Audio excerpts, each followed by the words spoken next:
شروع اللہ کا نام لے کر جو بڑا مہربان نہایت رحم والا ہے۔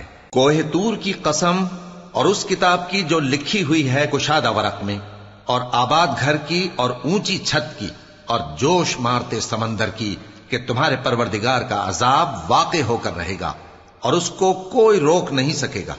جس دن آسمان لرزنے لگے کپ کپا کر اور پہاڑ سچ مچ اڑنے لگیں تو اس دن جھٹلانے والوں کے لیے خرابی ہوگی، جو بیکار باتوں میں پڑے کھیل رہے ہیں۔ جس دن ان کو آتش جہنم کی طرف دھکیل دھکیل کر لے جائیں گے اور کہا جائے گا یہی وہ جہنم ہے جس کو تم جھوٹ سمجھتے تھے۔ تو کیا یہ جادو ہے یا تم کو نظر ہی نہیں آتا؟ اس میں داخل ہو جاؤ اور صبر کرو یا نہ کرو تمہارے لیے یکساں ہے۔ جو کام تم کیا کرتے تھے یہ انہی کا تم کو بدلہ مل رہا ہے۔ جو پرہیزگار ہیں وہ باغوں اور نعمتوں میں ہوں گے، جو کچھ ان کے پروردگار نے ان کو بخشا اس کی وجہ سے وہ خوشحال ہوں گے، اور ان کے پروردگار نے ان کو دوزخ کے عذاب سے بچا لیا۔ کہا جائے گا کہ اپنے اعمال کے صلے میں مزے سے کھاؤ اور پیو، تختوں پر جو برابر برابر بچھے ہوئے ہیں تکیے لگائے ہوئے ہوں گے، اور بڑی بڑی آنکھوں والی حوروں کو ہم ان کی بیویاں بنا دیں گے۔ اور جو لوگ ایمان لائے اور ان کی اولاد بھی راہ ایمان میں ان کے پیچھے چلی، ہم ان کی اولاد کو بھی ان کے درجے تک پہنچا دیں گے اور ان کے اعمال میں سے کچھ کم نہ کریں گے۔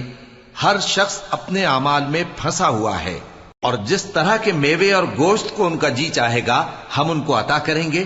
وہاں وہ جام شراب کی چھینا جھپٹی کریں گے جس کے پینے سے نہ کوئی لغو بات ہوگی اور نہ کوئی گناہ کا کام۔ اور نوجوان خدمتگار جو ایسے ہوں گے جیسے چھپائے ہوئے موتی جو ان کے آس پاس پھریں گے، اور ایک دوسرے کی طرف رخ کر کے آپس میں گفتگو کریں گے، کہیں گے کہ اس سے پہلے ہم اپنے گھر میں اللہ سے ڈرتے رہتے تھے تو اللہ نے ہم پر احسان فرمایا اور دوزخ کی گرم ہوا کے عذاب سے ہمیں بچا لیا۔ اس سے پہلے ہم اسے پکارا کرتے تھے، بے شک وہ احسان کرنے والا ہے، مہربان ہے۔ تو اے پیغمبر تم نصیحت کرتے رہو، تم اپنے پروردگار کے فضل سے نہ تو کاہن ہو اور نہ دیوانے۔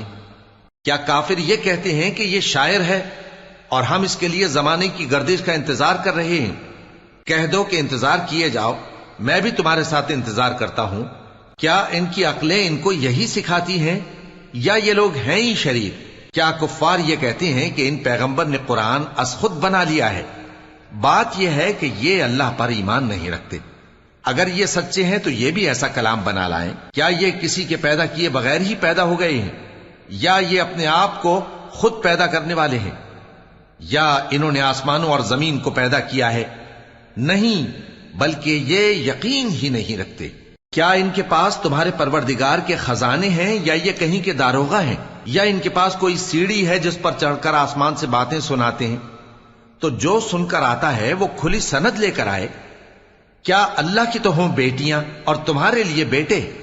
اے پیغمبر کیا تم ان سے کوئی معاوضہ مانگتے ہو کہ ان پر تاوان کا بوجھ پڑ رہا ہے، یا ان کے پاس غیب کا علم ہے کہ یہ اسے لکھ لیتے ہیں؟ کیا یہ کوئی داؤں کرنا چاہتے ہیں؟ تو کافر تو خود داؤں میں آنے والے ہیں۔ کیا اللہ کے سوا ان کا کوئی اور معبود ہے؟ اللہ تو ان کے شریک بنانے سے پاک ہے۔ اور اگر یہ آسمان کا کوئی ٹکڑا گرتا ہوا دیکھیں تو کہیں کہ یہ ایک تہ بتہ بادل ہے، بس ان کو چھوڑ دو یہاں تک کہ یہ اس روز کا سامنا کر لیں جس میں یہ بے ہوش کر دیے جائیں گے، جس دن ان کا کوئی داؤں کچھ بھی کام نہ آئے گا اور نہ ان کو کہیں سے مدد ہی ملے گی۔ اور ظالموں کے لیے اس کے سوا اور بھی عذاب ہے، لیکن ان میں کے اکثر نہیں جانتے۔ اور تم اپنے پروردگار کے حکم کے انتظار میں صبر کیے رہو، تم تو ہماری آنکھوں کے سامنے ہو۔